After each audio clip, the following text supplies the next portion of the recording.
पहला प्रश्न है कि पुंडवर्धन भुक्ति अवस्थित थी। पहला ऑप्शन है उत्तर बंगाल में, दूसरा है बिहार में, तीसरा ऑप्शन है उड़ीसा में, चौथा ऑप्शन है असम में। सही उत्तर इसका क्या होगा? सही उत्तर होगा पुंडवर्धन भुक्ति जो थी ये उत्तर बंगाल में अवस्थित थी।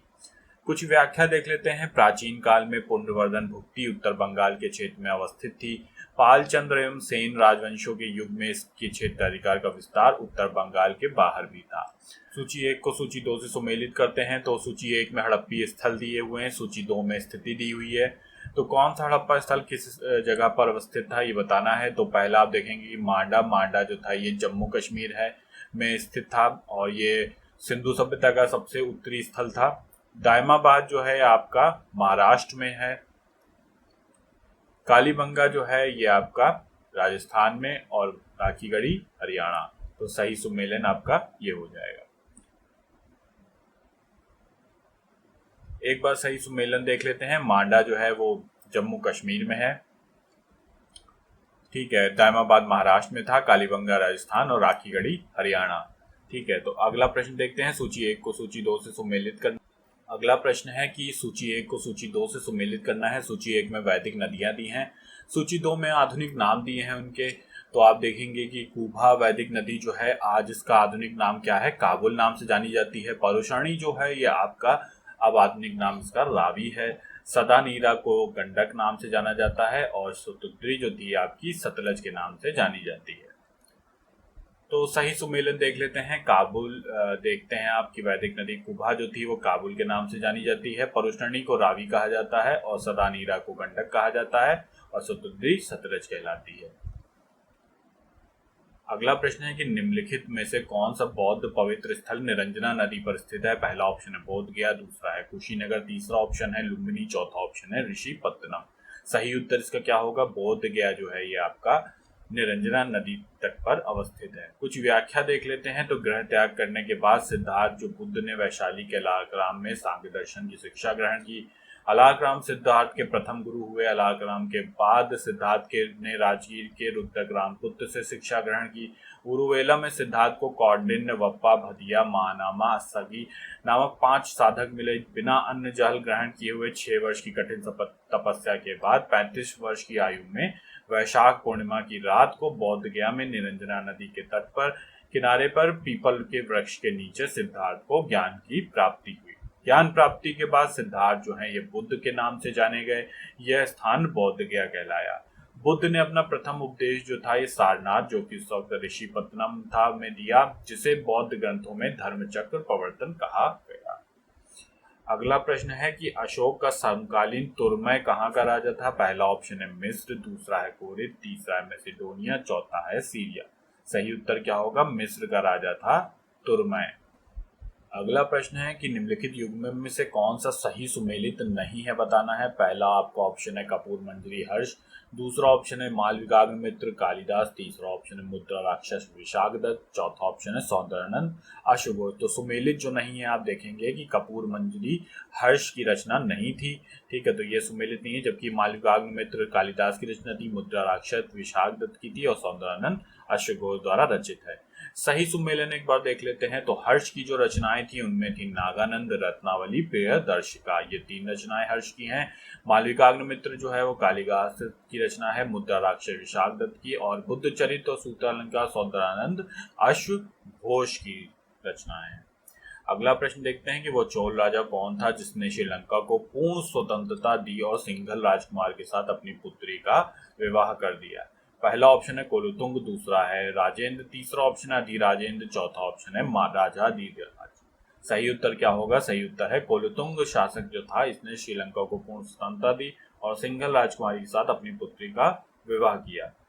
कुछ व्याख्या देख लेते हैं। पूर्वी चालुक्य वंशी राजेंद्र द्वितीय कुलुतुंग प्रथम के नाम से चोल साम्राज्य का सम्राट बना। वह चोल शासक राजेंद्र प्रथम का प्रपौत्र था।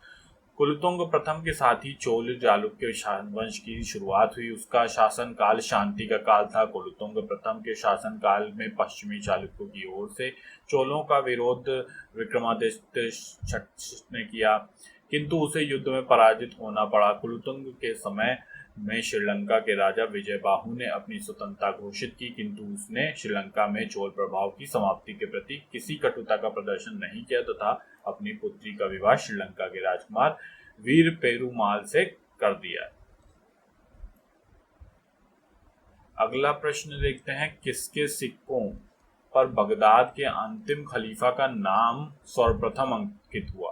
पहला ऑप्शन है कुतुबुद्दीन ऐबक, दूसरा ऑप्शन है इल्तुतमिश, तीसरा ऑप्शन है अलाउद्दीन खिलजी, चौथा ऑप्शन है अलाउद्दीन मसूद शाह। तो बगदाद के अंतिम खलीफा का नाम सर्वप्रथम किसके सिक्कों में मिलता है? हमें मिलता है अलाउद्दीन मसूद शाह के सिक्कों में। सही। अगला प्रश्न है कि निम्नलिखित में से कौन से संगम पत्तन जो थे वो पश्चिमी तट पर स्थित थे? तो बताना है कि पश्चिमी तट पर कौन से संगम काल के पत्तन थे। पहला ऑप्शन है कोरके, दूसरा है पुहार, तीसरा है तोंडी, चौथा है मुशीरी। आपको सही उत्तर बताना है। इसमें मल्टीपल आंसर सही होंगे, तो इसमें सही उत्तर आपका क्या हो जाएगा? दो पत्तन ऐसे थे जो पश्चिमी तट पर अवस्थित थे, ये थे तोंडी और मुशीरी। ये दोनों ही पत्तन जो थे पश्चिमी तट पर अवस्थित थे। सही उत्तर क्या हो जाएगा? सही उत्तर है सी, 3 और 4। एक बार व्याख्या देख लेते हैं इसकी। संगम काल के पश्चिमी तट के प्रमुख बंदरगाह नौरक एन्नोर में तोंडी, मुशीरी, नेलसिडा आदि थे। नीर पयार्क एक अन्य समुद्री बंदरगाह था जहां से पश्चिम में घोड़ों और उत्तर से अन्य उत्पादित वस्तुएं लाई जाती थी। संगम काल में पूर्वी तट की अपेक्षा पश्चिमी तट पर बंदरगाहों की संख्या कहीं अधिक थी तथा रोमन साम्राज्य के व्यापारियों से उनका संबंध अपेक्षाकृत अधिक घनिष्ठ था। है कि कौन महाभारत के तेलुगु अनुवाद के लिए विख्यात है? तो महाभारत का तेलुगु में अनुवाद किसने किया था? इसमें मल्टीपल आंसर सही होंगे, बताना है कौन से हैं। तो पहला आपका ऑप्शन है कंबन, दूसरा है कुट्टन, तीसरा है नन्नन, चौथा है टिक्कन। तो इनमें से कौन कौन लोग थे जो तेलुगु के अनुवाद किया था महाभारत का? सही उत्तर होगा इसका नन्नन और टिक्कन ने, यानी 3 और 4 ये दोनों ही सही है, नन्नन और टिक्कन। तो इसका सही उत्तर क्या हो जाएगा? इसका सही उत्तर होगा केवल 3 और 4। व्याख्या देख लेते हैं। तो महाभारत का तेलुगु में अनुवाद का कार्य नन्नन ने, जिसे 13वीं शताब्दी में टिक्कन ने तथा 14वीं शताब्दी में यर्रन द्वारा पूरा किया गया था। अगला प्रश्न है कि प्रसिद्ध जैन आचार्य कौन थे जिनको अकबर ने बहुत सम्मानित किया था? पहला ऑप्शन है चंद्रप्रभु सूरी, दूसरा है हरविजय सूरी, तीसरा ऑप्शन है पुष्पदंत, चौथा ऑप्शन है यशोभद्र। सही उत्तर क्या होगा इसका कि अकबर द्वारा सम्मानित किया गया था हरिविजय सूरी को। व्याख्या देख लेते हैं। अकबर हिंदू धर्म में सबसे अधिक प्रभावित था। अकबर ने वल्लभाचार्य के पुत्र विट्ठल नाथ को गोकुल एवं जैतपुरा की जागीर दी थी। अकबर ने जैन धर्म के आचार्य हरविजय सूरी को जगत गुरु और जिनचंद सूरी को युग प्रधान की भी उपाधि दी। अगला प्रश्न देखते हैं, लिखित में से कौन जहांगीरी चित्रकार थे? मतलब जहांगीर के चित्रकार कौन थे जहांगीर का काल के?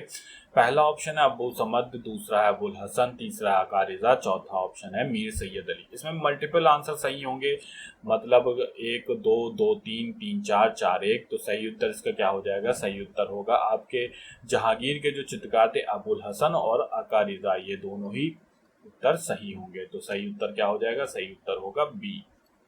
अगला प्रश्न है कि औरंगजेब की मृत्यु के समय मराठा नेतृत्व किसके हाथों में था? पहला ऑप्शन है संभाजी, दूसरा ऑप्शन है राजाराम, तीसरा ऑप्शन है जीजाबाई, चौथा ऑप्शन है ताराबाई। सही उत्तर क्या होगा? सही उत्तर है ताराबाई के हाथों में। अगला प्रश्न है कि लंदन में ब्रिटिश इंडिया कंपनी के गठन के समय भारत का निम्नलिखित में से कौन बादशाह था?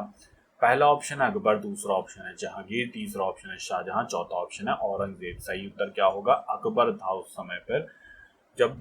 अगला प्रश्न है कि प्रथम महायुद्ध के दौरान कहां पर भारत की एक अंतरिम सरकार बनी थी जिसके प्रेसिडेंट राजा महेंद्र प्रताप थे? पहला ऑप्शन है अफगानिस्तान में, दूसरा ऑप्शन है जर्मनी में, तीसरा ऑप्शन है सिंगापुर में, चौथा ऑप्शन है तुर्की में। सही उत्तर क्या होगा? सही उत्तर है अफगानिस्तान में बनी थी जिसमें राजा महेंद्र प्रताप जो थे वो उसके प्रेसिडेंट थे। व्याख्या देख लेते हैं कुछ। राजा महेंद्र प्रताप ने जर्मनी के सहयोग से अफगानिस्तान के काबुल नगर में दिसंबर 1915 को अंतरिम भारत सरकार की स्थापना की। राजा महेंद्र प्रताप के मंत्रिमंडल के अन्य सदस्य थे बरकतुल्ला, मौलाना अब्दुल्ला, मौलाना बशीर, सी पिल्ले, शमशेर सिंह, डॉक्टर मथुरा सिंह, खुदा बख्श और मोहम्मद अली। इस दौरान राजा महेंद्र प्रताप अपनी सरकार के समर्थन हेतु लेनिन से मिले थे।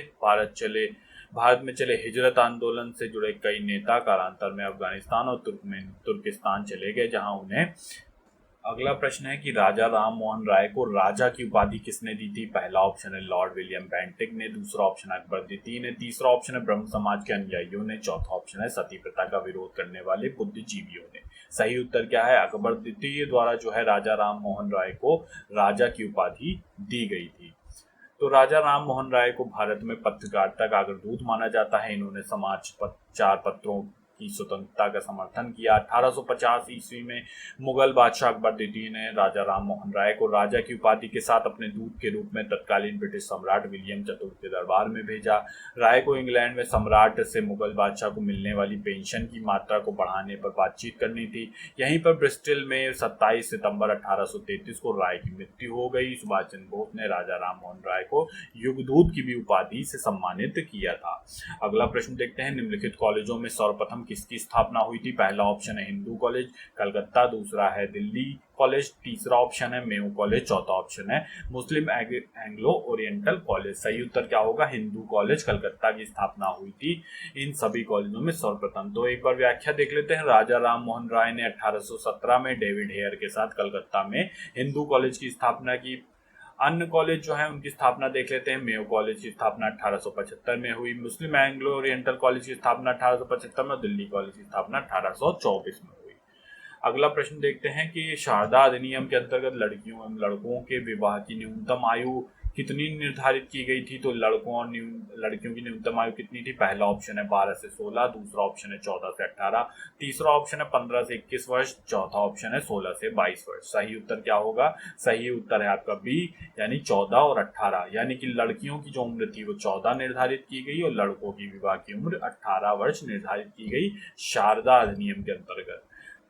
व्याख्या देख लेते हैं। 1930 में एज ऑफ कंसेंट एक्ट 1891 जो था इसको संशोधित करके ही शारदा एक्ट नाम दिया गया, जिसके अंतर्गत विवाह की आयु 14 वर्ष लड़कियों की और 18 वर्ष लड़कों की निर्धारित। अगला प्रश्न है कि सूची 1 को सूची 2 से सम्मिलित करना है। सूची 1 में समाचार पत्र हैं, सूची 2 में भाषाएं हैं उनकी। तो कौन सा समाचार पत्र किस भाषा में था आपको बताना है। तो मिलान करेंगे तो आप देखेंगे कि भारत मित्र जो था इसकी भाषा थी हिंदी, राष्ट्रमत की जो समाचार पत्र था इसकी भाषा थी मराठी, प्रजामित्र जो समाचार पत्र था इसकी भाषा थी गुजराती, और जो नायक था इसकी भाषा थी बंगाली। सही मिलान आपका हो जाएगा 3 4 2 1। एक बार फिर से हम सही सुमेल देख लेते हैं। भारत मित्र जो था ये हिंदी में छपा था, राष्ट्रमत की जो समाचार पत्र की भाषा मराठी थी, और जो प्रजामित्र था इसकी भाषा गुजराती थी, नायक की बंगाली थी। अगला प्रश्न है, निम्नलिखित में से किस आंदोलन ने महिलाओं को घर की चारदीवारी से बाहर निकाला। नीचे दिए गए कूट से सही उत्तर चुनना है। तो ये मल्टीपल आंसर इसमें सही होंगे, तो बताना है कौन कौन से आंदोलन थे जिन्होंने महिलाओं को घर से बाहर निकाला। पहला ऑप्शन है स्वदेशी आंदोलन, दूसरा ऑप्शन है होम रूल आंदोलन, तीसरा है असहयोग आंदोलन, चौथा है सविनय अवज्ञा आंदोलन। तो आप देखेंगे कि महिलाओं की भागीदारी जो है इन चारों ही आंदोलन में सही रही, और इन चारों ही आंदोलनों में महिलाओं ने जो है खुलकर भाग लिया, और इन चारों ही ऑप्शन आपके सही हो जाएंगे। तो सही उत्तर क्या होगा, 1 2 3 4, चारों ही सही हैं। सभी आंदोलनों में महिलाओं की सक्रिय भागीदारी रही है। सर्वप्रथम 1905 में स्वदेशी आंदोलन में महिलाओं को घर की चारदीवारी से बाहर निकाला था। अगला प्रश्न देखते हैं। अगला प्रश्न है, किस अधिनियम ने भारतवासियों को अपने देश के प्रशासन में कुछ हिस्सा लेना संभव बनाया। पहला ऑप्शन है चार्टर एक्ट 1833, दूसरा ऑप्शन है चार्टर एक्ट 1853, तीसरा ऑप्शन है गवर्नमेंट ऑफ इंडिया एक्ट 1858, चौथा ऑप्शन है इंडियन काउंसिल एक्ट 1861। सही उत्तर क्या होगा, सही उत्तर है चार्टर एक्ट 1833 के अंतर्गत भारतीय वासियों को अपने देश के प्रशासन में हिस्सा लेना संभव बनाया गया इस एक्ट के। अब इस एक्ट की कुछ महत्वपूर्ण बातें देख लेते हैं। 1833 का चार्टर अधिनियम था, इसके द्वारा कंपनी के व्यापारिक अधिकार पूर्णतः समाप्त कर दिए गए। अब कंपनी का कार्य ब्रिटिश सरकार की ओर से मात्र भारत का शासन करना रह गया। बंगाल के गवर्नर जनरल को भारत का गवर्नर जनरल कहा जाने लगा। भारतीय कानूनों का वर्गीकरण किया गया तथा इस कार्य के लिए विधि आयोग की नियुक्ति की व्यवस्था की गई।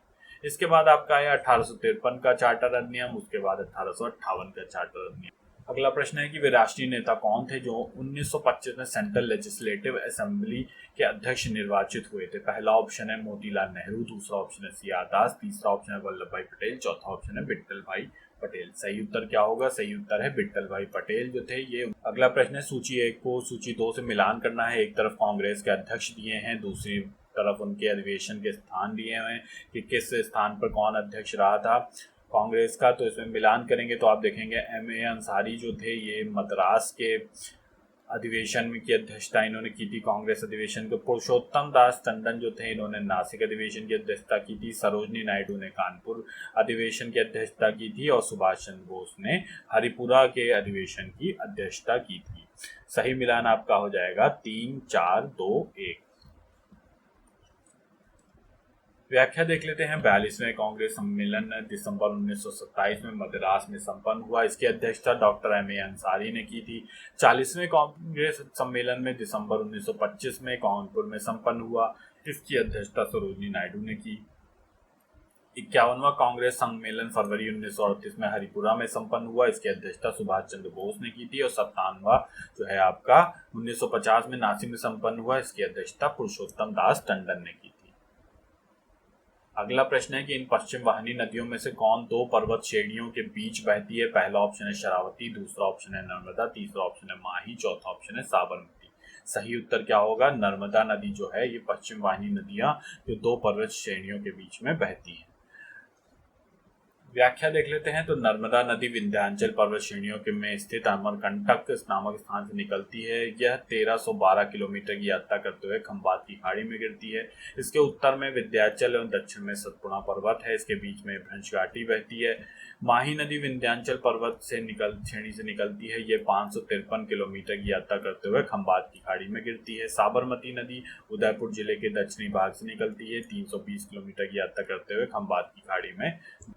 अगला प्रश्न है कि कौन सा सही सुमेलित है बताना है। एक तरफ झील दिए हैं, दूसरी तरफ उनकी अवस्थिति दी है। तो लोनार जो है आप देखेंगे कि कहाँ अवस्थित है। तो आप देखेंगे कि इसमें सही सुमेलित जो है वो बताना है। तो लोनार मध्य प्रदेश ये सही सुमेलित नहीं है। इसके बाद नक्की जो है गुजरात में, ये भी सही सुमेलित नहीं है। कोलेरू जो है आंध्र प्रदेश में है, ये सही सुमेलित है। पुलिकट केरल में है, ये भी सही सुमेलित नहीं है। तो सही उत्तर आप क्या हो जाएगा? सी। एक बार अवस्थिति देख लेते हैं, सही सुमेलन देखते हैं। तो लोनार झील जो है ये महाराष्ट्र में अवस्थित है। चिल्का झील जो है ये उड़ीसा में अवस्थित है। कोलेरू जो है ये आंध्र प्रदेश में स्थित है। पुलिकट तमिलनाडु में अवस्थित है। अगला प्रश्न है कि अपने प्रदूषकों के कारण निम्न में से कौन सी नदी जैविक मरुस्थल कहलाती है। पहला ऑप्शन है यमुना, दूसरा ऑप्शन है पेरियार, तीसरा ऑप्शन है दामोदर, चौथा ऑप्शन है महानदी। सही उत्तर क्या है? दामोदर नदी को जो है वो जैविक मरुस्थल। अगला प्रश्न देखते हैं, निम्नलिखित में से कौन सी दक्षिण भारत की सबसे ऊंची चोटी है। पहला ऑप्शन है अन्नाईमुड़ी, दूसरा ऑप्शन है दोदा बेटा, तीसरा ऑप्शन है महेंद्रगिरी, चौथा ऑप्शन है धूपगढ़। सही उत्तर क्या होगा? दक्षिण भारत की सबसे ऊंची चोटी जो है वो कौन सी है? अन्नाईमुड़ी। व्याख्या देख लेते हैं। दक्षिण भारत की सबसे ऊंची चोटी अन्नाईमुड़ी है, जिसकी ऊंचाई लगभग 2696 मीटर है। यह अन्नामलाई की पहाड़ी पर स्थित है। अन्नाईमुड़ी 3 पहाड़ियों की केंद्र बिंदु है। यहाँ से 3 पहाड़ी श्रृंखलाएं 3 दिशाओं में जाती हैं। दक्षिण की ओर जो जाती है वो इलायची कार्डमम की पहाड़ियां जाती हैं। उत्तर की ओर जाती है अन्नामलाई की पहाड़ियां और उत्तर पूर्व की ओर है पालनी की पहाड़ियां। तो आंध्र प्रदेश और उड़ीसा के तटीय भाग में महेंद्रगिरी की पहाड़ियां हैं।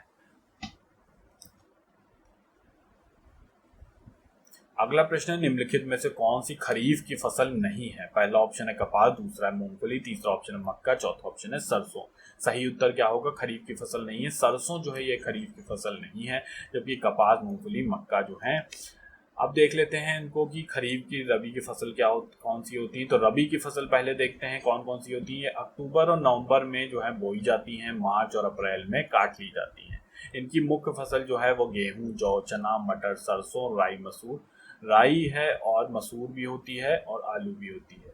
खरीफ जो है फसल ये जून से जुलाई में बोई जाती है। नवंबर सितंबर में काट ली जाती है। इसकी मुख्य फसल जो होती है धान, गन्ना, तिलहन, ज्वार, बाजरा, रागी, मक्का, अरहर, ये सब आदि फसलें जो हैं वो खरीफ की फसल हैं। जायद की जो फसल होती है मई जून में बोई जाती हैं, जुलाई अगस्त में काट ली जाती हैं। और इसमें आती है राई, मक्का, ज्वार, जूट और मडुआ। प्रश्न देखते हैं। तो भारत के निम्न राज्यों में से किसमें तंबाकू की कृषि के अंतर्गत वृहत्तम क्षेत्र है। ये 2010 के बारे में पूछा गया है। तो 2010 में पहला ऑप्शन है कि उत्तर प्रदेश, दूसरा ऑप्शन है कर्नाटक, तीसरा ऑप्शन है आंध्र प्रदेश, चौथा ऑप्शन है गुजरात। सही उत्तर क्या है? 2010 के आंकड़ों के हिसाब से आंध्र प्रदेश जो है तंबाकू की कृषि में वृहत्तम क्षेत्र है। अगला प्रश्न देखते हैं, निम्नलिखित बंदरगाहों में से कौन सा एक खुला सागरीय बंदरगाह है? पहला ऑप्शन है हल्दिया, दूसरा ऑप्शन है मुंबई, तीसरा ऑप्शन है चेन्नई, चौथा ऑप्शन है विशाखापट्टनम। तो खुला सागरीय बंदरगाह जो है वो आपका सही उत्तर है चेन्नई, जो है ये खुला सागरीय बंदरगाह है। निम्न में से कौन सही सुमेलित नहीं है बताना है। पहला है नागल बांध सतलज नदी, दूसरा है सरदार सरोवर परियोजना नर्मदा नदी, तीसरा है नागार्जुन सागर गोदावरी नदी, चौथा है हीराकुंड बांध महानदी। सही उत्तर इसमें बताना है कि सही सुमेलित नहीं है, तो नागार्जुन सागर जो है ये गोदावरी नदी पर नहीं अवस्थित है, जबकि नागल बांध सतलज नदी पर है, सरदार सरोवर परियोजना नर्मदा नदी पर, हीराकुंड बांध महानदी पे। अब आप सही सुमेलन देख लेते हैं तो एक बार तो परियोजना जो है वो नदी और लाभान्वित राज्य दिए हैं, तो आप देखेंगे कि भाखड़ा नागल परियोजना जो है ये सतलज नदी पर है और इससे लाभान्वित होने वाले राज्यों में पंजाब, हरियाणा, हिमाचल प्रदेश और राजस्थान है। हीराकुंड बांध जो है ये महानदी पर है, इससे लाभान्वित होता है उड़ीसा। नागार्जुन सागर परियोजना कृष्णा नदी पर है, इससे लाभान्वित होता है आंध्र प्रदेश। सरदार सरोवर परियोजना जो है ये नर्मदा नदी पर है और मध्य प्रदेश, महाराष्ट्र, राजस्थान लाभान्वित होने वाले राज्य हैं। अगला प्रश्न देखते हैं कि भारत के निम्न राज्यों में से किसमें सांगवान का वन पाया जाता है। पहला ऑप्शन है आपका मध्य प्रदेश, दूसरा ऑप्शन है उत्तर प्रदेश, तीसरा ऑप्शन है झारखंड, चौथा ऑप्शन है कर्नाटक। सही उत्तर क्या होगा? सांगवान के जो वन पाए जाते हैं कहाँ पाए जाते हैं? मध्य प्रदेश इसका सही उत्तर होगा। व्याख्या देख लेते हैं। भारत में उष्णकटिबंधीय पतझड़ वाले वन बहुतायत मात्रा में पाए जाते हैं। ये वन भारत के उन भागों में पाए जाते हैं जहां पर वर्षा 100 से 200 सेंटीमीटर तक होती है। ये वन गर्मी के प्रारंभ में ही अपनी पत्तियां गिरा देते हैं, इसलिए इन्हें पतझड़ वाले मानसूनी वन भी कहते हैं। ये वृक्ष अधिक लंबे सघन नहीं होते हैं। इन वनों में साल, सागवान, शीशम, चंदन, आम, साखू, हरड़, बहेड़ा आदि के प्रकार के पेड़ मिलते हैं। इस प्रकार के वनों का विस्तार हिमालय के गिरिपद, मध्य प्रदेश, छत्तीसगढ़ आदि राज्यों में है। संपूर्ण सागवान क्षेत्र का 50% हिस्सा जो है ये मध्य प्रदेश में पाया जाता है। अगले प्रश्न की ओर चलेंगे। भारत के अधिकांश प्राकृतिक गैस का उत्पादन निम्न में से कहाँ से किया जाता है। पहला ऑप्शन है आंध्र प्रदेश के तट से, दूसरा ऑप्शन है गुजरात तट से, तीसरा ऑप्शन है बॉम्बे हाई तट से, चौथा है तमिलनाडु के तट से। सही उत्तर क्या होगा? सही उत्तर है आंध्र प्रदेश के तट से जो है अधिकांश प्राकृतिक गैस। अगला प्रश्न है कि निम्न में से कौन सा क्षेत्र ज्वारीय ऊर्जा का उत्पादन का प्रमुख क्षेत्र है। पहला ऑप्शन है बंगाल की खाड़ी, दूसरा ऑप्शन है मन्नार की खाड़ी, तीसरा ऑप्शन है खंबात की खाड़ी, चौथा ऑप्शन है कच्छ की। तो ज्वारीय ऊर्जा का जो सर्व उत्पादन का जो प्रमुख क्षेत्र है यह आपका है खंबात की। अगला प्रश्न देखते हैं। सूची 1 का सूची 2 से मिलान करना है, तो आप देखेंगे एक तरफ खनन क्षेत्र दिए हैं, दूसरी तरफ खनिज दिए हुए हैं। तो आप देखेंगे कौन से खनन क्षेत्र में कौन सा खनिज मिलता है। तो गुरुम हिसानी जो है यहाँ से मिलता है आपका लौह अयस्क, ठीक है। इसके बाद तलचर आप देखेंगे तो तलचर से मिलता है कोयला। जादूगुणा आप देखेंगे तो जादूगुणा से मिलता है यूरेनियम और जावर से मिलता है सीसा, ठीक है। तो ये सही सुमेलन है। सही सुमेलन देख लेते हैं एक बार फिर से हम लोग। तो खनन क्षेत्र में देखेंगे गुरुम हिसानी से मिलता है लौह अयस्क, तलचर से मिलता है कोयला, जादूगुणा से मिलता है यूरेनियम और जावर से मिलता है सीसा। अगला प्रश्न है निम्नलिखित में से कौन सा राज्य भारत में मैग्नीज का सर्वाधिक उत्पादन करता है। पहला ऑप्शन है महाराष्ट्र, दूसरा है मध्य प्रदेश, तीसरा ऑप्शन है कर्नाटक, चौथा ऑप्शन है उड़ीसा। सही उत्तर क्या है कि उड़ीसा जो है इसका सर्वाधिक उत्पादन करने वाला राज्य है। लेकिन आपको ये ध्यान रखना है कि लेटेस्ट डाटा के हिसाब से आंकड़े बदला करते हैं, तो आप जब भी परीक्षा की तैयारी कर रहे हो तो उस हिसाब से इसमें परिवर्तन करते रहिएगा। अगला प्रश्न की ओर चलते हैं। निम्नलिखित में से कौन सा देश युग्म अरल सागर के किनारे स्थित है। तो ये प्रश्न भी 2-3 बार पूछा जा चुका है। देख लेते हैं इसके ऑप्शन। कजाकिस्तान, उज्बेकिस्तान, दूसरा ऑप्शन है कजाकिस्तान तुर्कमेनिस्तान, तीसरा ऑप्शन है अजरबैजान उज्बेकिस्तान, चौथा ऑप्शन है कजाकिस्तान रूस। तो इसका सही उत्तर आप देखेंगे क्या होगा। सही उत्तर है कजाकिस्तान और उज्बेकिस्तान के मध्य में है। कजाकिस्तान उज्बेकिस्तान दोनों में ही लगता है अरल सागर। तो अरल सागर के किनारे एशिया के 2 देशों में कजाकिस्तान और उज्बेकिस्तान है, जबकि कैस्पियन सागर के किनारे एशिया के 3 देश हैं, जिसमें ईरान, कजाकिस्तान और तजाकिस्तान। अगला प्रश्न देखते हैं। निम्न से किस सागर में लवणता सबसे अधिक है। पहला ऑप्शन है कैस्पियन सागर, दूसरा ऑप्शन है भूमध्य सागर, तीसरा ऑप्शन है लाल सागर, चौथा ऑप्शन है मृत सागर। सही उत्तर इसमें क्या है? मृत सागर में जो है लवणता सबसे अधिक है। लवणता को प्रति हजार में व्यक्त करते हैं। समुद्री जल की औसत लवणता लगभग 35,000 होती है। समान खारेपन वाले स्थानों को मिलाकर खींची गई रेखा को समलवण यानी आइसोलाइन कहते हैं 20 से 40 डिग्री उत्तरी अक्षांश और 10 से 30 डिग्री दक्षिण अक्षांश के मध्य में सबसे अधिक लवणता पाई जाती है। तुर्की की वॉन झील जो है सर्वाधिक लवणता वाले में सबसे अधिक है। चूंकि इसमें ऑप्शन में वॉन झील का नाम नहीं दिया था, अतः उपरोक्त जो ऑप्शन दिए हैं उनमें मृत सागर की लवणता सबसे अधिक है। अगला प्रश्न देख लेते हैं। वो संयुक्त राज्य अमेरिका के दक्षिण कैलिफोर्निया में स्थित मृतक घाटी डेथ वैली निम्नलिखित में से किसका उदाहरण है? पहला ऑप्शन है आपका अपतनीय घाटी का, दूसरा अभिनति घाटी का, तीसरा ऑप्शन है पूर्ववर्ती घाटी, चौथा ऑप्शन है रिफ्ट घाटी। सही उत्तर क्या होगा? डेथ वैली जो है ये संबंधित है रिफ्ट घाटी का उदाहरण है। सही उत्तर रिफ्ट घाटी है। अमेरिका के दक्षिण कैलिफोर्निया में स्थित मृतक घाटी रिफ्ट घाटी का उदाहरण है। रिफ्ट घाटी का विकास उस समय होता है जब दो भ्रंश रेखाओं के मध्य का चट्टानी स्तंभ नीचे की ओर धंस जाता है। अगला प्रश्न चलते हैं। निम्नलिखित में से कौन शीतोष्ण घास का मैदान नहीं है बताना है। पहला ऑप्शन है पंपास, दूसरा है वेल्ड, तीसरा है डाउन, चौथा ऑप्शन है सवाना। शीतोष्ण घास का मैदान नहीं है, इसमें सही उत्तर क्या होगा? सवाना जो है वो शीतोष्ण घास का मैदान नहीं है, जबकि पंपास जो है वो है, वेल्ड भी है और डाउन्स भी जो है शीतोष्ण घास के मैदान है। तो देख लेते हैं। अफ्रीका के उष्ण घास के मैदान सवाना और शीतोष्ण घास के मैदान वेल्ड कहलाते हैं। तो उष्ण घास का जो मैदान होता है उसको सवाना कहते हैं और शीतोष्ण घास के मैदान वेल्ड कहलाते हैं। दक्षिण अमेरिका में अर्जेंटीना में विस्तृत है घास का मैदान पंपास है, ये भी एक शीतोष्ण घास का मैदान है। अफ्रीका में कौन सा है? अफ्रीका में जो उष्ण घास का मैदान है वो सवाना है, शीतोष्ण घास का मैदान जो है उसको वेल्ड कहते हैं। चलिए अगला प्रश्न देख लेते हैं कि निम्न में से कौन एक प्रवाल विरंजन का सबसे अधिक प्रभावी कारक है। पहला ऑप्शन है सागरीय प्रदूषण, दूसरा है सागरों की लवणता में वृद्धि, तीसरा ऑप्शन है सागरीय जल के सामान्य तापमान में वृद्धि, चौथा ऑप्शन है रोगों एवं महामारियों का फैलना। सही उत्तर इसका क्या होगा? सागरीय जल के सामान्य तापमान में वृद्धि जो है इसका सही उत्तर हो जाएगा। तो प्रवाल विरंजन का सबसे अधिक प्रभावी कारक है। प्रवाल विरंजन समुद्री तापमान और अम्लता में वृद्धि सहित पर्यावरण दबाव के कारण होता है, जिससे सहजीवी शैवाल का मोचन, प्रवालों की मृत्यु दोनों घटित होती है। अगला प्रश्न है कि निम्न में से कौन सा देश हीरा का सबसे बड़ा उत्पादक है। पहला ऑप्शन ऑस्ट्रेलिया, दूसरा ऑप्शन है वेनेजुएला, तीसरा ऑप्शन है रूस, चौथा ऑप्शन है बोत्सवाना। सही उत्तर क्या होगा? रूस जो है ये आपका हीरा का सबसे बड़ा उत्पादक है।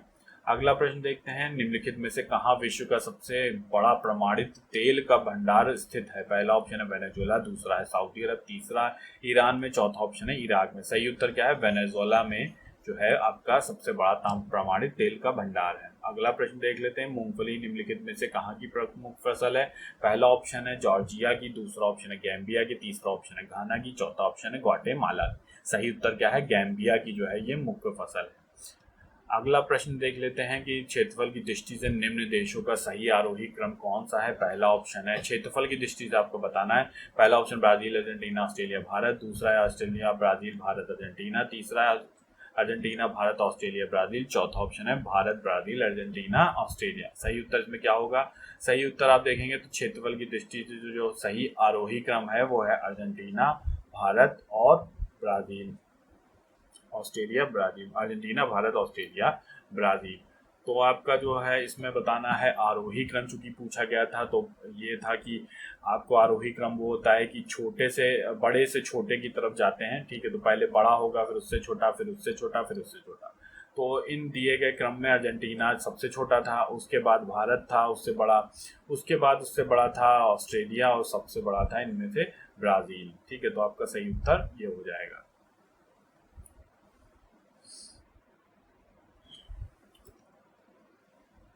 अगला प्रश्न देख लेते हैं। अगला प्रश्न है निम्नलिखित युग्मों में से कौन एक सही सुमेलित नहीं है। पहला ऑप्शन है आपका फुलानी पश्चिम अफ्रीका, दूसरा बंतू सहारा, तीसरा है मसाई पूर्व अफ्रीका, चौथा है नुबा सूडान। तो जनजातियां दी हैं, आपको बताना है कि कौन सी सही सुमेलित नहीं है। सही सुमेलन आप देखेंगे तो नहीं है आपका बंतू सहारा। ठीक है ना, जो है जैसे फुलानी जो है ये पश्चिम अफ्रीका का में रहती है, मसाई जो है ये पूर्वी अफ्रीका में रहती है, नुबा जो है सूडान में रहती है, बंतू जो है ये आपका जो है अफ्रीका के भूमध्य सागरीय क्षेत्र में रहने वाली जनजाति है। कि संसार का सर्वाधिक जनसंख्या वाला मरुस्थल है। पहला ऑप्शन है सहारा, दूसरा ऑप्शन है गोबी, तीसरा ऑप्शन है थार, चौथा ऑप्शन है कालाहारी। तो सर्वाधिक जो जनसंख्या रहती है वो थार मरुस्थल में रहती है।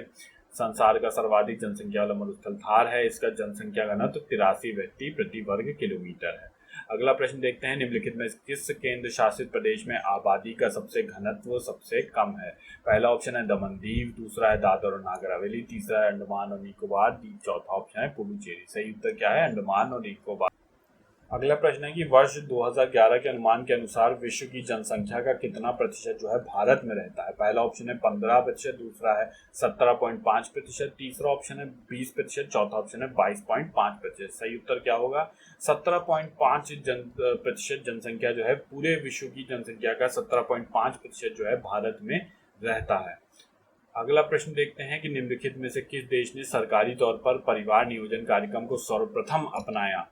पहला ऑप्शन है ब्राजील, दूसरा ऑप्शन है यूएसए ने, तीसरा ऑप्शन है भारत ने, चौथा ऑप्शन है चीन ने। सही उत्तर क्या है? सही उत्तर है भारत ने सर्वप्रथम सरकारी तौर पर परिवार नियोजन कार्यक्रम को अपनाया था। प्रश्न है कि संसद राज्य सूची के विषय के संबंध में कानून बना सकती है? पहला ऑप्शन है आपका राष्ट्रपति की इच्छा से, दूसरा ऑप्शन है यदि राज्यसभा ऐसा संकल्प पारित करती है, तीसरा ऑप्शन है किसी भी परिस्थिति में, चौथा ऑप्शन है संबंधित राज्य के विधानमंडल से पूछकर। सही उत्तर क्या हो जाएगा कि यदि राज्यसभा ऐसा संकल्प पारित करती है तो राज्य सूची पर संसद जो है कानून बना है। कि निम्नलिखित में से किस वाद में उच्चतम न्यायालय ने धारणा प्रस्तुत की कि देश का संविधान का भाग है? पहला ऑप्शन यूनियन ऑफ इंडिया बनाम डॉक्टर कोहली, दूसरा ऑप्शन है कि बनारसी दास बनाम स्टेट ऑफ यूपी, तीसरा ऑप्शन है बॉम्बई बनाम यूनियन ऑफ इंडिया, चौथा ऑप्शन है मलक सिंह बनाम स्टेट ऑफ पंजाब। सही उत्तर क्या है? बॉम्बई बनाम यूनियन ऑफ इंडिया वाद में उद्देशिका को संविधान का भाग माना है। कि निम्नलिखित में से किसकी संस्तुति पर भारतीय संविधान में मूल कर्तव्य शामिल किया गया? पहला ऑप्शन है बलवंत राय मेहता समिति की, दूसरा ऑप्शन है अयंगर समिति की, तीसरा ऑप्शन है स्वर्ण सिंह समिति की सिफारिश पर, चौथा है ठक्कर समिति की सिफारिश पर। तो मूल कर्तव्य जो है आपका सही उत्तर होगा स्वर्ण सिंह समिति की सिफारिश। अगला प्रश्न है कि भारतीय संसद में निम्नलिखित में से कौन शामिल है? पहला ऑप्शन लोकसभा एवं राज्यसभा, दूसरा ऑप्शन लोकसभा राज्यसभा प्रधानमंत्री, तीसरा ऑप्शन लोकसभा के अध्यक्ष और लोकसभा, चौथा ऑप्शन है राष्ट्रपति और दोनों सदन। सही उत्तर क्या हो जाएगा? राष्ट्रपति और दोनों सदनों को मिलाकर जो है भारतीय। अगला प्रश्न है कि राज्य विधानसभा में कोई भी धन विधेयक पुनः स्थापित नहीं किया जा सकता बगैर संसद की संस्तुति के। दूसरा ऑप्शन है राज्य के राज्यपाल की संस्तुति के, तीसरा ऑप्शन है भारत के राष्ट्रपति की संस्तुति के, चौथा ऑप्शन है मंत्रियों की विशेष समिति की संस्तुति के। सही उत्तर इसका होगा राज्य के राज्यपाल की संस्तुति के बिना जो है धन विधेयक जो है पुनः स्थापित नहीं किया जा सकता राज्य विधानसभा में। अगला प्रश्न है कि निम्नलिखित में से कौन भारत के उपराष्ट्रपति का निर्वाचन कर? इसमें मल्टीपल आंसर होंगे तो आपको बताना है। पहला ऑप्शन है लोकसभा के सदस्य, दूसरा है राज्यसभा के सदस्य, तीसरा है विधानसभा के सदस्य, चौथा है विधान परिषद के सदस्य। तो उपराष्ट्रपति का जो निर्वाचन करते हैं आपको बताना है कौन कौन करते हैं। तो पहला हो गया लोकसभा के सदस्य और दूसरा राज्यसभा के सदस्य। तो ये दोनों ही आंसर आपके सही होंगे, पहला और दूसरा। तो सही उत्तर क्या हो जाएगा? केवल 1 और 2। अगला प्रश्न देखते हैं, संविधान के अंतर्गत उच्चतम न्यायालय से विधि के प्रश्न पर राय लेने का अधिकार किसको है? पहला ऑप्शन है राष्ट्रपति को, दूसरा है कोई भी हाईकोर्ट को, तीसरा है प्रधानमंत्री को, चौथा है उपरोक्त में सभी को। सही उत्तर क्या है? राष्ट्रपति जो है ये विधि के प्रश्न पर उच्चतम न्यायालय से परामर्श कर सकता है। व्याख्या देखते हैं तो संविधान के अनुच्छेद 145 में सर्वोच्च न्यायालय से विधि प्रश्न पर राय लेने का अधिकार राष्ट्रपति को प्राप्त है। अगला प्रश्न है कि लोकसभा तथा राज्यसभा की संयुक्त बैठक किसके द्वारा आहूत की जाती है? पहला है आपका ऑप्शन राष्ट्रपति द्वारा, दूसरा ऑप्शन है लोकसभा के अध्यक्ष द्वारा, तीसरा ऑप्शन है संसद द्वारा, चौथा ऑप्शन है राज्यसभा के सभापति द्वारा। तो बात यहाँ की गई संयुक्त बैठक को आहूत किसके द्वारा किया जाता है? तो सही उत्तर हो गया राष्ट्रपति द्वारा आहूत किया जाता है।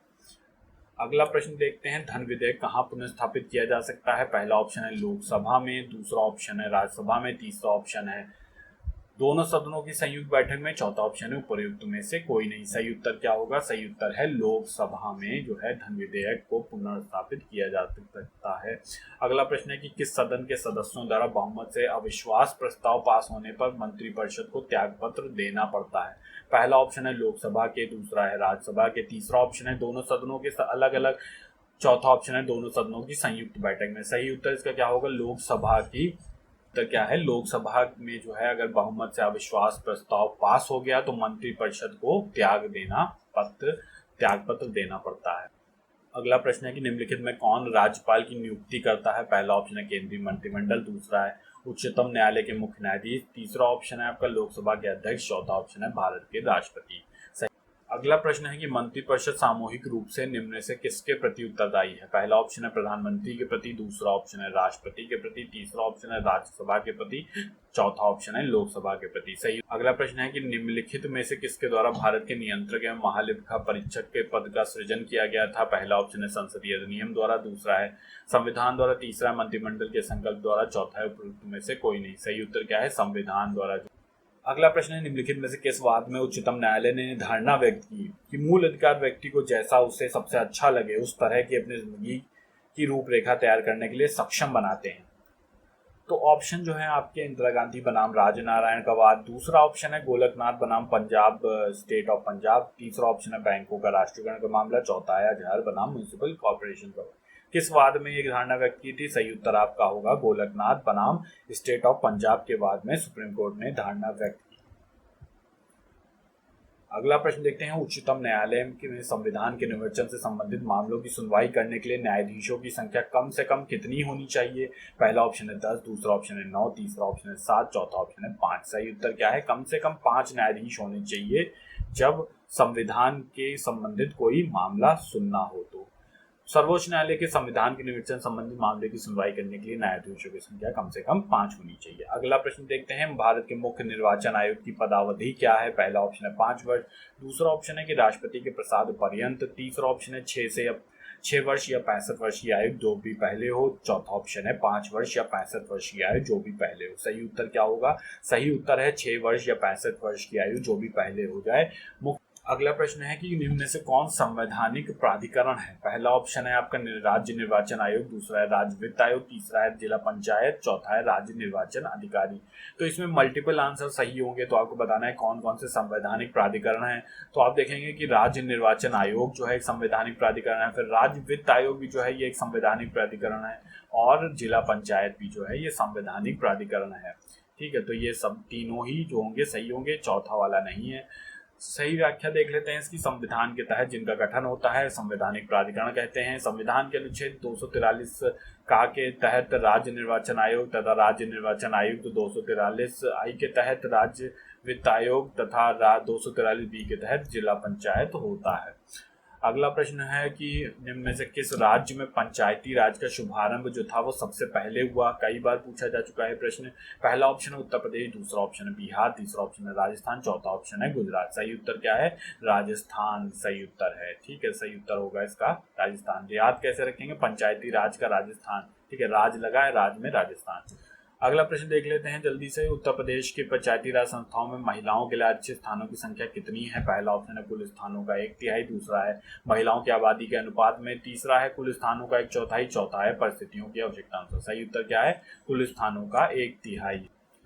अगला प्रश्न है कि धारणी विकास किसके उपयोग के संदर्भ में अंतर पीढ़ीगत संवेदनशीलता का विषय है। पहला ऑप्शन है प्राकृतिक संसाधन, दूसरा ऑप्शन है भौतिक संसाधन, तीसरा औद्योगिक संसाधन, चौथा ऑप्शन है सामाजिक संसाधन। सही उत्तर इसका क्या है, सही उत्तर है प्राकृतिक संसाधन। धारणी विकास या पोषणी विकास की अवधारणा ये बताती है कि प्राकृतिक संसाधनों का उपयोग इस प्रकार किया जाए जिससे अगली पीढ़ी के लिए भी वो सुरक्षित रहें। अगला प्रश्न देखते हैं। अगला प्रश्न है कि भारत में धारणीय विकास के दृष्टिकोण से विद्युत उत्पाद का सबसे अच्छा स्रोत कौन सा है। पहला ऑप्शन है कोयला, दूसरा है खनिज तेल एवं गैस, तीसरा है जल विद्युत, चौथा है परमाणु ऊर्जा। सही उत्तर इसका क्या होगा, धारणीय विकास की दृष्टि से जल विद्युत जो है सबसे अच्छा स्रोत है।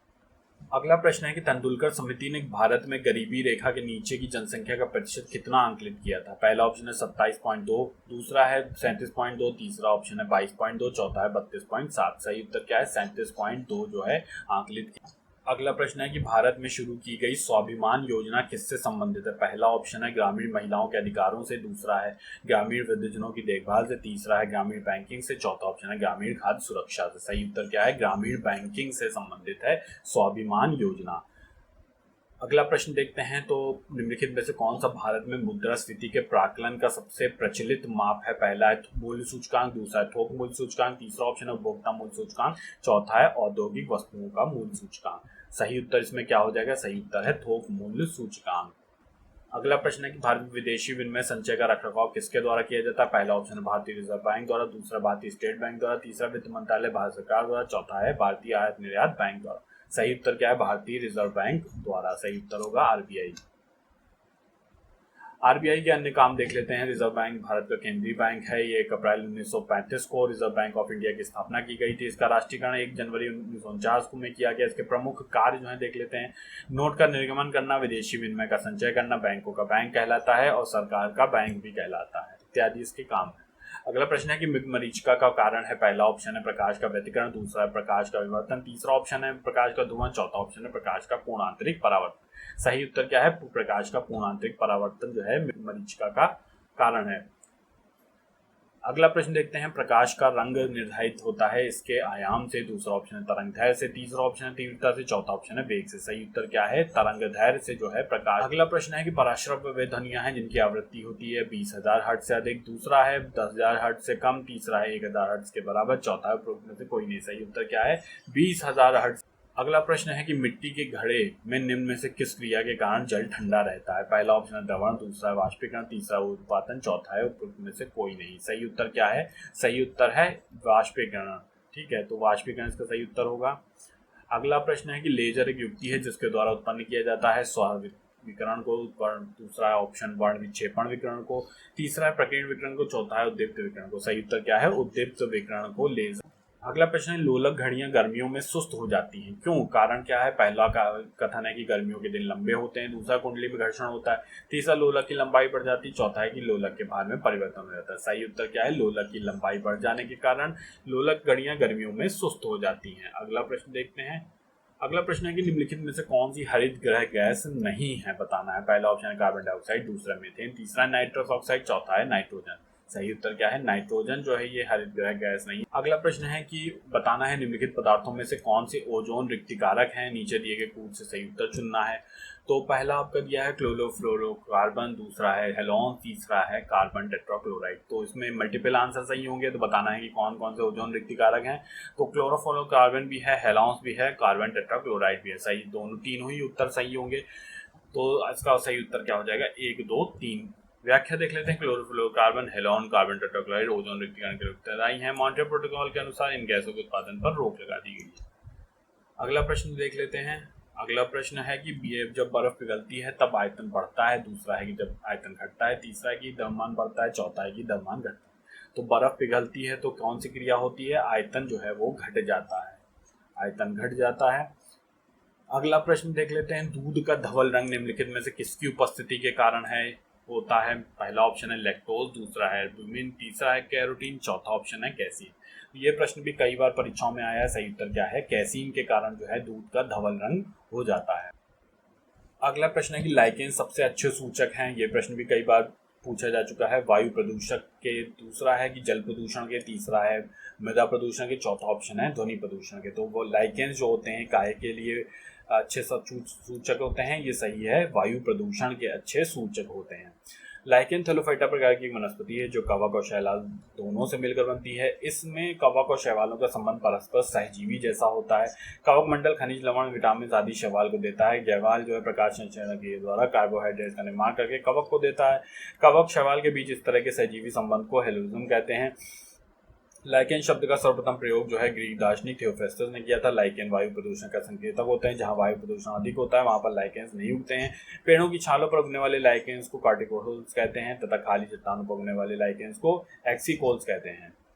अगला प्रश्न देखते हैं कि पर्णहरित क्लोरोफिल निम्नलिखित में से कौन सा तत्व पाया जाता है? क्लोरोफिल में कौन सा तत्व होता है? पहला ऑप्शन लोहा, दूसरा है तांबा, तीसरा ऑप्शन है मैग्नीशियम, चौथा ऑप्शन है मैंगनीज। सही उत्तर क्या है? सही उत्तर है मैग्नीशियम होता है।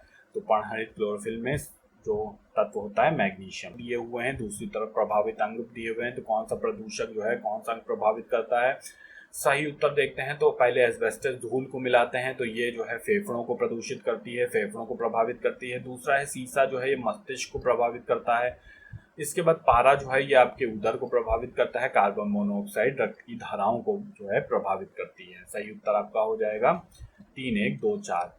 एक बार फिर से सही सुमेलन देख लेते हैं। तो वायु प्रदूषक आप देखेंगे कि एस्बेस्टस धूल जो है फेफड़ों को प्रभावित करती है, सीसा मस्तिष्क को प्रभावित करता है, पारा जो है ये उदर को प्रभावित करता है, कार्बन मोनोऑक्साइड रक्त धाराओं को प्रभावित करती है।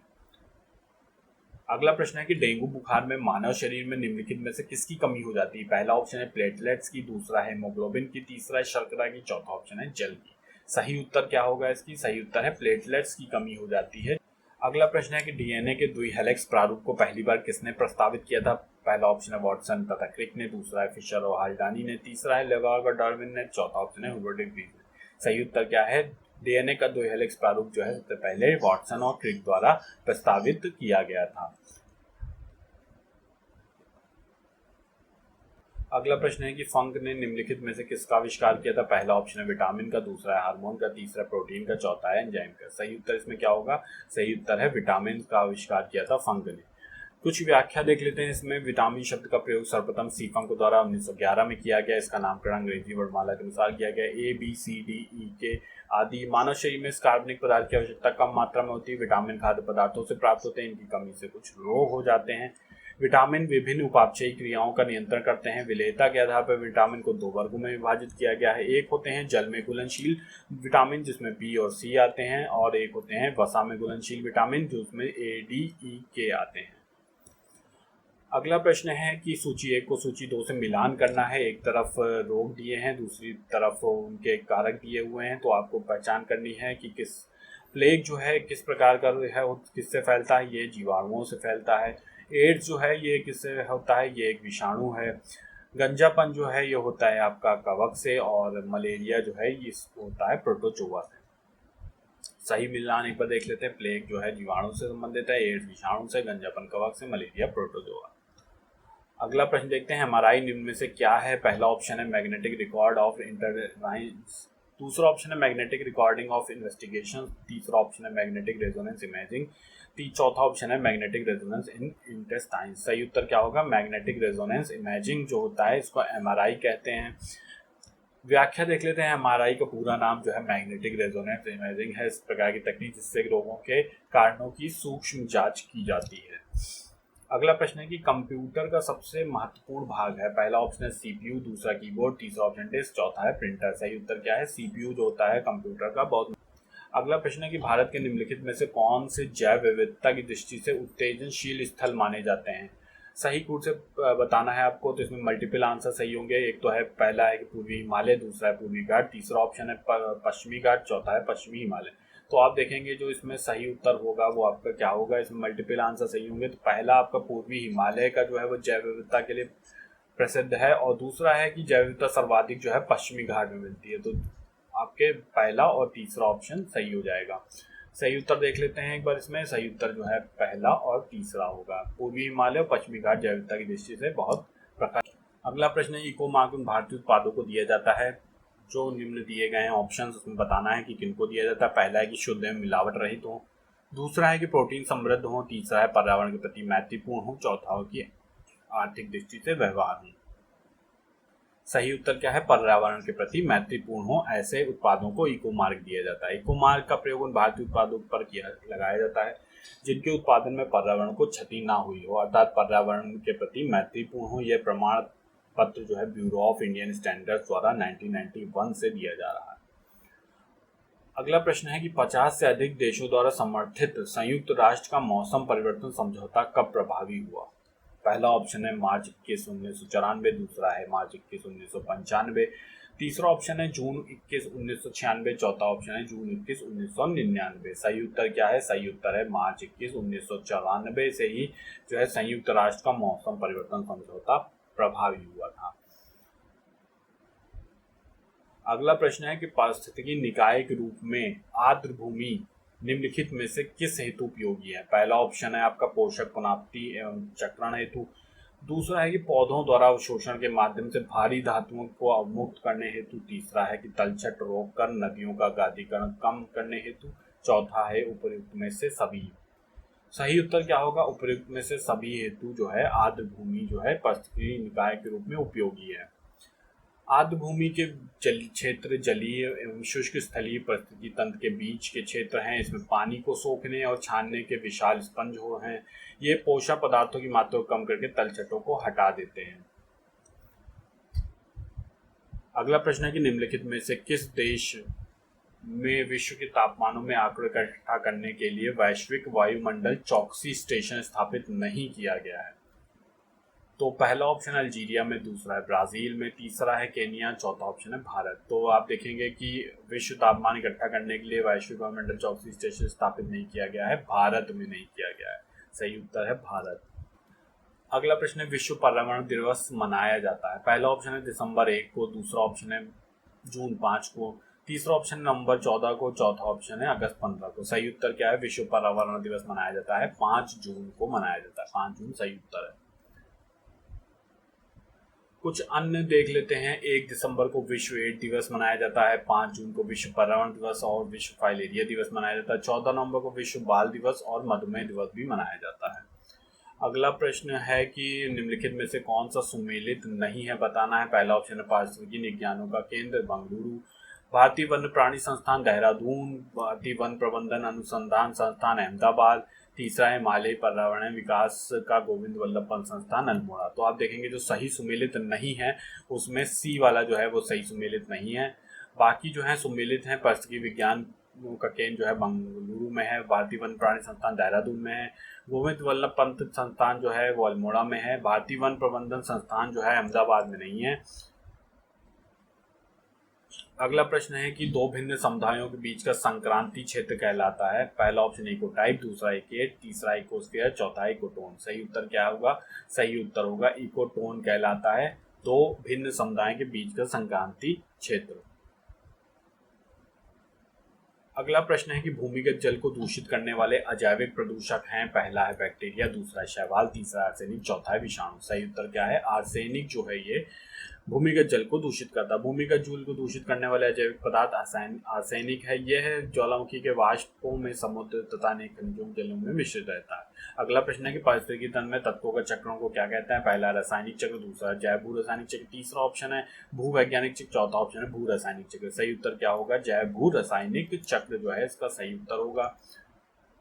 किसी स्थान पर पाए जाने वाले किसी जीव समुदाय का वातावरण से तथा अन्य जैविक समुदाय से परस्पर संबंध होता है। इसी पारस्परिक संबंध को पारिस्थितिकी तंत्र कहते हैं। पारिस्थितिकी तंत्र शब्द प्रयोग सर्वप्रथम जो था टांसले ने किया था 1935 में। अगला प्रश्न है कि सर्वाधिक जैव विविधता कहाँ पाई जाती है।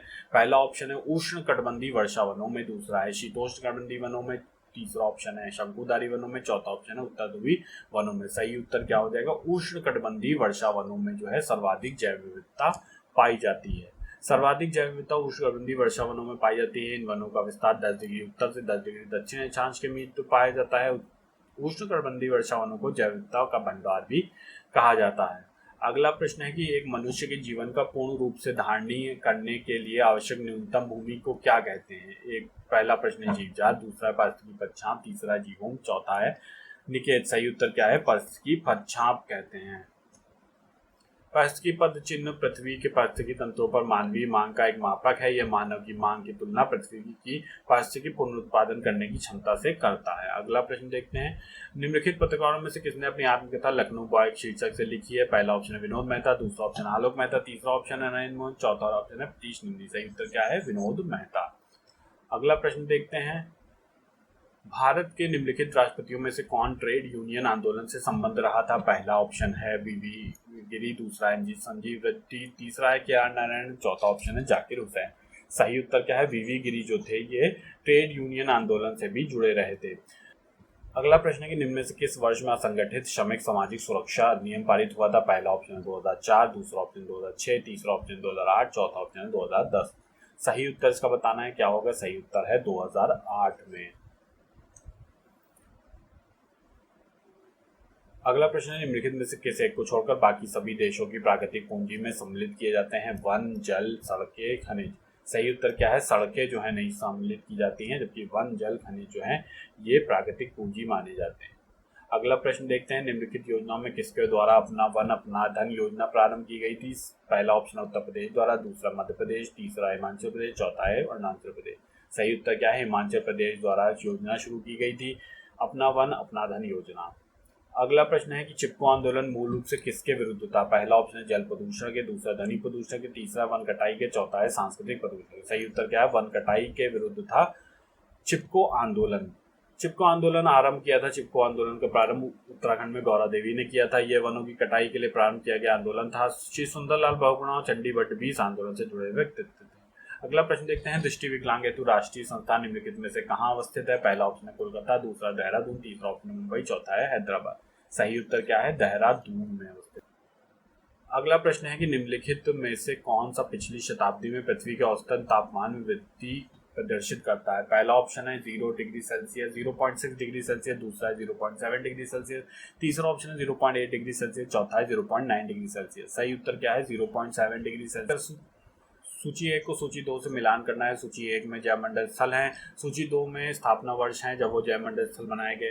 तो आप मिलान करेंगे तो देखेंगे नीलगिरी जो है ये 1986 में बनाया गया था जयमंडल स्थल, नंदा देवी को बनाया गया था 1988 में, सुंदरवन जो था ये आपका 1989 में, और कंचनजंगा बना सन 2000 में जयमंडल स्थल। सही मिलान हो जाएगा। एक बार फिर से देख लेते हैं सही सुमेलन। नीलगिरी 1986 में बना, नंदा देवी जयमंडल स्थल 1988 बना, सुंदरवन 1989 बना और कंचनजंगा 2000 में बना था।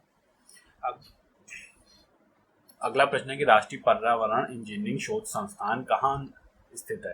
पहला ऑप्शन नागपुर में, दूसरा है पूना, तीसरा है लखनऊ, चौथा ऑप्शन है नई दिल्ली। सही उत्तर क्या है? नागपुर में जो है राष्ट्रीय पर्यावरण इंजीनियरिंग शोध संस्थान स्थित है। प्रश्न है निम्नलिखित में से कौन सा सही सुमेलित है? पहला है कि त्रिशूल सतह से सतह प्रक्षेपास्त्र है, दूसरा पृथ्वी सतह से वायु प्रक्षेपास्त्र है, तीसरा नाग प्रतिटैंक प्रक्षेपास्त्र है, चौथा पिनाका हल्का वायु युद्धक है। सही उत्तर जो सही सुमेलित है वो नाग है। नाग एक प्रतिटैंक प्रक्षेपास्त्र है। अब अन्य सुमेलन भी देख लेते हैं। तो त्रिशूल जो है ये सतह से हवा मार करने वाला प्रक्षेपास्त्र है, पृथ्वी जो है जमीन से जमीन मार करने वाली कम दूरी के बैलिस्टिक प्रक्षेपास्त्र है, नाग जो है ये एक टैंक रोधी निर्देशित प्रक्षेपास्त्र है और 4 किलोमीटर इसकी मारक क्षमता है। दागो भूल जाओ प्रणाली पर आधारित है ये प्रक्षेपास्त्र, क्योंकि इसे एक बार दागने के पश्चात पुनः निर्देशित करने की आवश्यकता है। अगला प्रश्न है काजीरंगा किस लिए कहा जाता है? पहला ऑप्शन है गेंडा के लिए, दूसरा बाघ के लिए, तीसरा पक्षी के लिए, चौथा है शेर के लिए। सही उत्तर क्या है? गेंडों के लिए प्रसिद्ध है काजीरंगा। अगला प्रश्न है कि सिम का पूरा स्वरूप है। पहला ऑप्शन है सब्सक्राइबर आइडेंटिटी मॉड्यूल, दूसरा ऑप्शन है सब्सक्राइबर आइडेंटिटी मशीन, तीसरा ऑप्शन है सेल्फ आइडेंटिटी मशीन, चौथा है सेल्फ आइडेंटिटी मॉड्यूल। सही उत्तर क्या होगा? सब्सक्राइबर आइडेंटिटी मॉड्यूल के नाम से जाना जाता है सिम को। सिम का पूरा फुल फॉर्म क्या है? Subscriber identity module. अगला प्रश्न है कि होमी भाभा पुरस्कार किस क्षेत्र में योगदान के लिए दिया जाता है? पहला ऑप्शन है सैद्धांतिक भौतिकी के लिए, दूसरा है नाभिकीय ऊर्जा के लिए, तीसरा है लेजर भौतिकी के लिए, चौथा है अंतरिक्ष अनुसंधान के लिए। सही उत्तर क्या होगा? नाभिकीय ऊर्जा के लिए दिया जाता है। भाभा का देश में नाभिकीय क्षेत्र में महत्वपूर्ण योगदान रहा है। इन्हीं की स्मृति में होमी भाभा पुरस्कार नाभिकीय ऊर्जा क्षेत्र के सही क्षेत्र में योगदान देने वाले वैज्ञानिकों को प्रदान किया जाता है।